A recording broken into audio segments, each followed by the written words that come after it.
Transaksi riba tidak berfaedah karena jual beli adalah solusi. Mawasi diri dalam bermuamalah dengan ekonomi syariah, jadikan sebagai solusi. Assalamualaikum warahmatullahi wabarakatuh. Alhamdulillahilladzi ja'ala fi amwalil aghniya haqqan lis-sa'ili wal mahrum, wassalatu wassalamu ala sayyidina Muhammadin khairil umara wa ala alihi wa sahbihi ajma'in. Amma ba'd. Dewan juri yang terhormat, hadirin yang berbahagia, Kementerian Koordinator Bidang Perekonomian Republik Indonesia mengungkapkan, saat ini lebih dari 39.000 pondok pesantren dan jutaan santri yang tersebar di seluruh pelosok negeri. Menurut data statistik terkini dari buku Ekonomi dan Keuangan Syariah Aceh yang dikeluarkan oleh Bank Indonesia, di Provinsi Aceh terdapat 1.626 pondok pesantren dan jumlah santri yang mencapai sekitar 220.096 jiwa.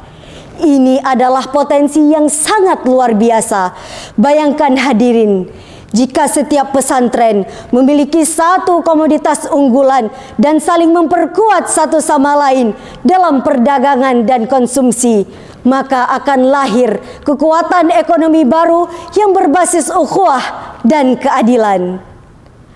Oleh karena itu hadirin, pada kesempatan yang berbahagia ini, izinkan saya untuk menyampaikan dakwah ekonomi syariah dengan judul Digitalisasi Wakaf Produktif, Inovasi Kemandirian Umat.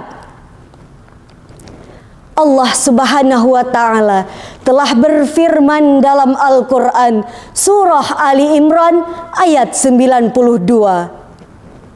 A'udzu billahi minasyaitonir rajim. Bismillahirrahmanirrahim.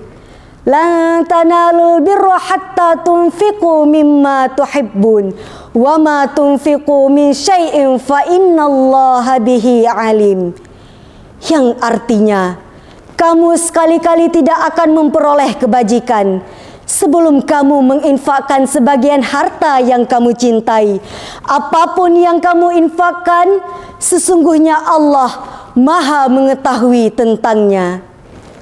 Hadirin yang dirahmati Allah, Imam Al-Qurtubi dalam tafsirnya Qurtubi volume 4 halaman 344 menjelaskan bahwa kita tidak akan memperoleh kemuliaan agama serta ketakwaan hingga kita bersedekah. Ayat ini menjadi fondasi utama bahwa dalam urusan ekonomi pun kita dituntut untuk bersinergi dalam ketakwaan dan kebaikan. Contohnya hadirin, pesantren memproduksi perikanan dengan sistem bioflok, lalu hasilnya diperjualbelikan kepada pesantren lain yang membutuhkan sebagai konsumsi harian santri. Sementara itu pesantren lain mungkin bisa memproduksi kopiah, mukena, sajadah, atau produk herbal.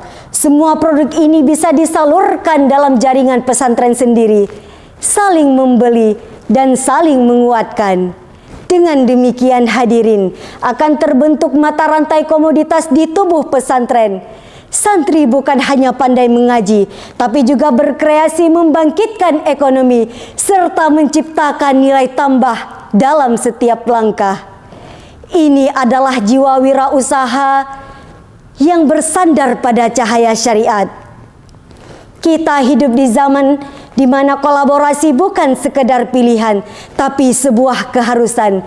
Sudah waktunya pesantren memperluas cakrawala, bukan hanya di ruang ilmu dan adab, tapi juga dalam ladang ekonomi kreatif, digital, dan inovasi yang hebat.